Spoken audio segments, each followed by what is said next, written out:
मेरे सामाजिक परिवार के सभी सदस्यों को नमस्कार।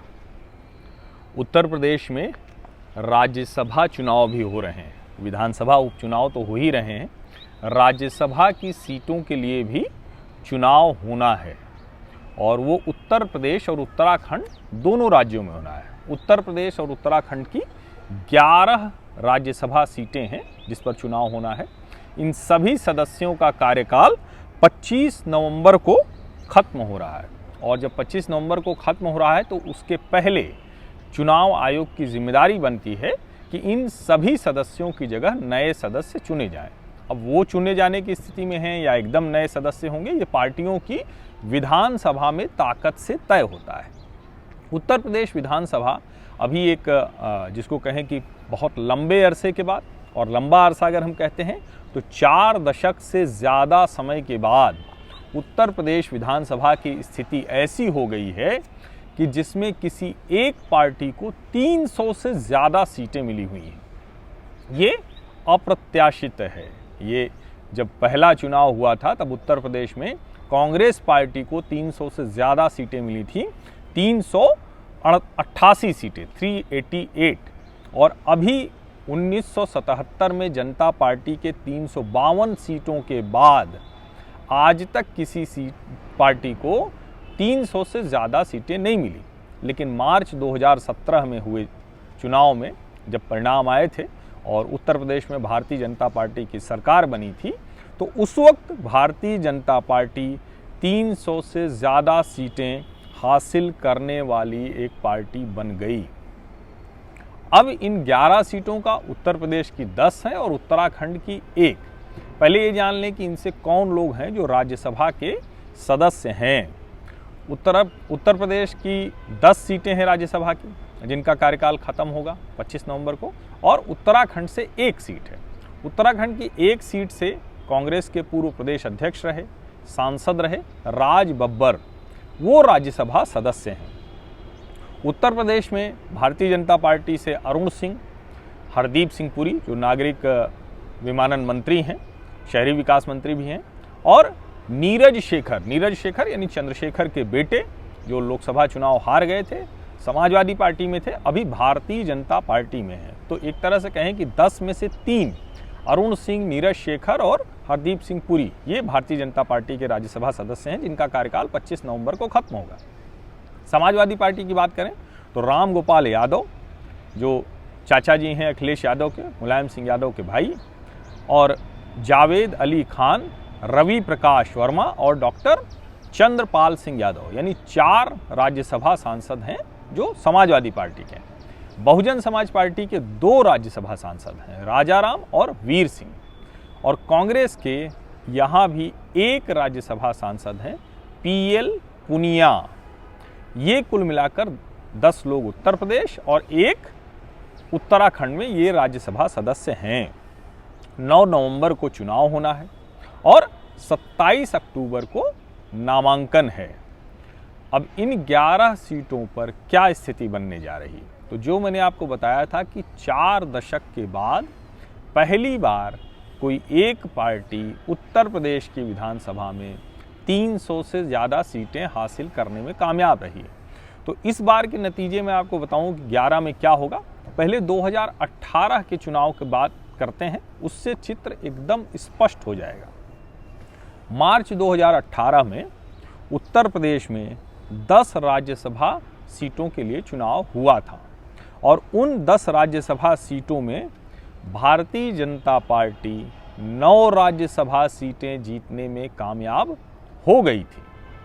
उसमें बहुत हंगामा हुआ था, सेकंड प्रेफरेंस के वोट पड़े थे, लेकिन आखिरकार भारतीय जनता पार्टी 9 राज्यसभा सांसद उत्तर प्रदेश से बनाने में कामयाब हो गई। कब?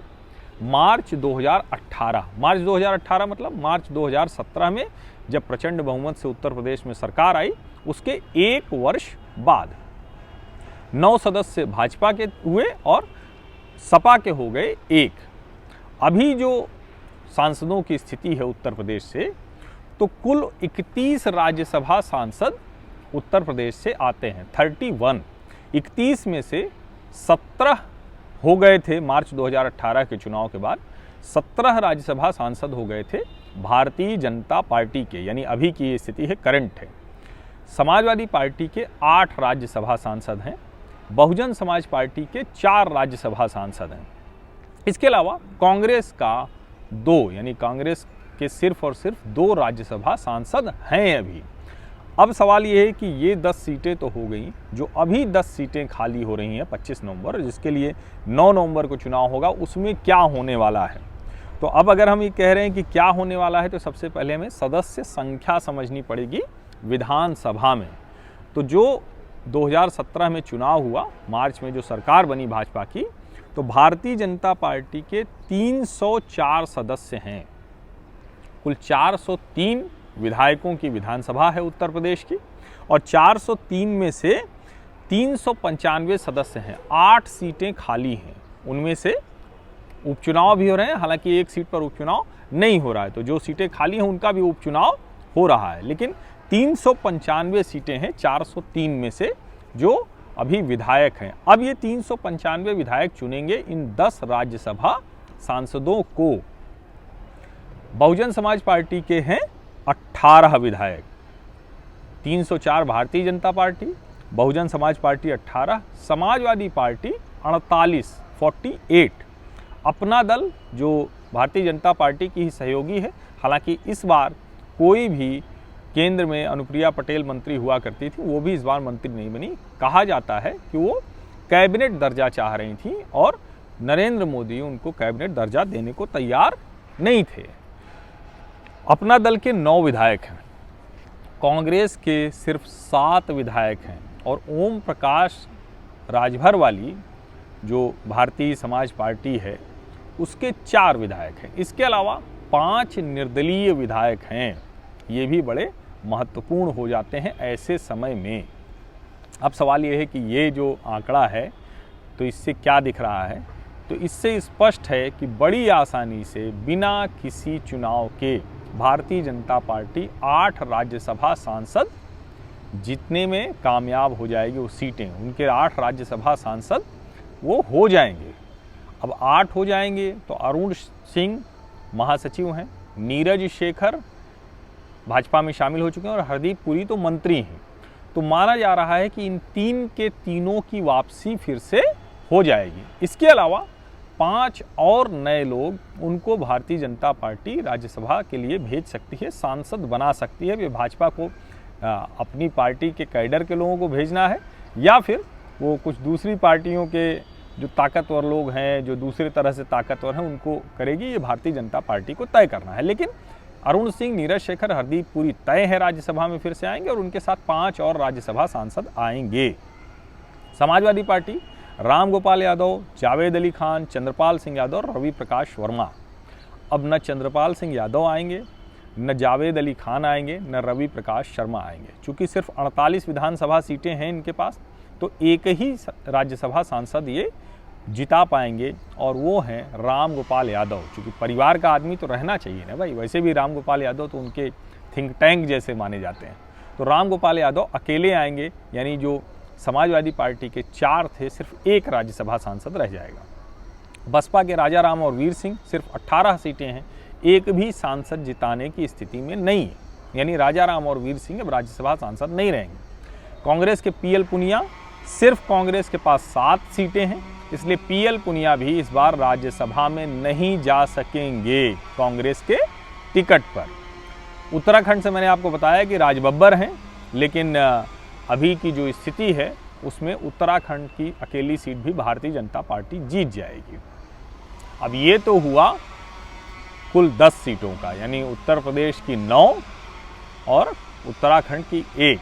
भाजपा 8 जीत रही है, सपा 1 जीत रही है, और उत्तराखंड में भी भाजपा 1 जीत रही है। ये 11वीं सीट का क्या होगा, यानी उत्तर प्रदेश की 10वीं सीट। इसको समझने के लिए हमें मार्च 2018 का चुनाव देखना चाहिए।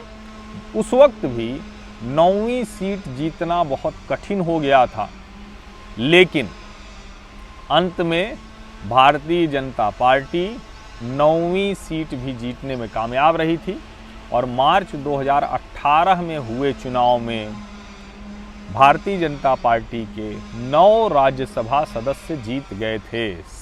सेकंड प्रेफरेंस यानी दूसरी वरीयता के मतों की ताकत से, और समाजवादी पार्टी का सिर्फ एक सांसद चुना गया था। अब इस बार भी लगभग वही स्थिति होती दिख रही है। जो दूसरी छोटी पार्टियां हैं, निर्दल हैं, और उसके अलावा जो दूसरी वरीयता के वोट हैं, उससे माना जा रहा है कि भारतीय जनता पार्टी मैनेज कर लेगी, क्योंकि सभी पार्टियां एक साथ भी आ जाएं तो शायद बहुत मुश्किल होगा। लेकिन विपक्षी पार्टियों के लिए भी एक चुनौती है कि अगर वो एक साथ आकर 10वीं सीट के लिए लड़ाई लड़ें, तब शायद थोड़ी बहुत लड़ाई भाजपा को वो दे सकते हैं। ये चुनाव परिणाम लगभग मार्च 2018 की 10 सीटों जैसे ही अभी भी होने वाले हैं। ये होगा तो उत्तर प्रदेश से आने वाली 31 सीटों में से, राज्यसभा सीटों में से, जिसमें अभी भाजपा के 17, समाजवादी पार्टी के 8, बहुजन समाज पार्टी के 4 और कांग्रेस के 2 सदस्य हैं, उसके बाद स्थिति बदलती हुई दिख रही है। भारतीय जनता पार्टी के 22 से 23, यानी 22 तो तय है, 23 भी हो सकते हैं, और समाजवादी पार्टी के घटकर सिर्फ 5 राज्यसभा सांसद रह जाएंगे। बहुजन समाज पार्टी का 4 से घटकर 2 और कांग्रेस का 2 से घटकर 1, यानी 31 सीटों में से राज्यसभा की जो उत्तर प्रदेश की सीटें हैं, उसमें अकेले भारतीय जनता पार्टी के 22 या 23 राज्यसभा सांसद होंगे।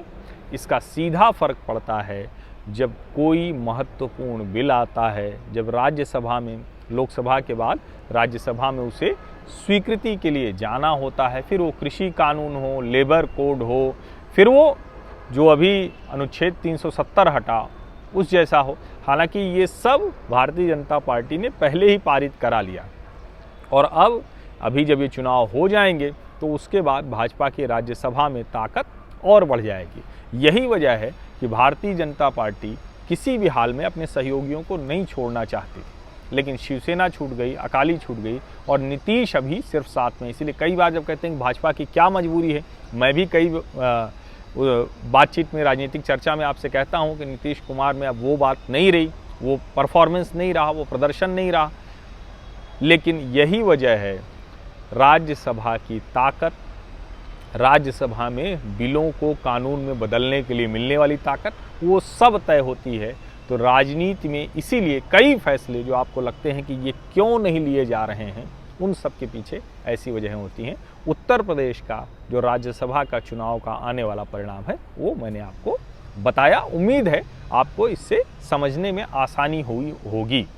और अभी जो उपचुनाव होने हैं विधानसभा के, तो उसमें देखना होगा कि भारतीय जनता पार्टी अपनी ताकत बढ़ा पाती है या क्या स्थितियां होती हैं, या फिर विपक्ष मिलकर अपनी ताकत कुछ ठीक कर पाए, जो कि दिख नहीं रहा है, मिले तो वो नहीं है। तो फिलहाल आज की इस राजनीतिक चर्चा में बस इतना ही। बहुत बहुत धन्यवाद आप सभी लोगों का, और सब्सक्राइब करने के लिए, सामाजिक परिवार का हिस्सा बनने के लिए सब्सक्राइब बटन दबाइए और नोटिफिकेशन वाला बटन भी दबाइए। और आप में से जो लोग स्वैच्छिक तौर पर आर्थिक सहयोग करना चाहते हैं, वो मेरा मोबाइल नंबर है डिस्क्रिप्शन में, व्हाट्सएप के लिए काम आएगा, वो आप मुझे व्हाट्सएप कर सकते हैं।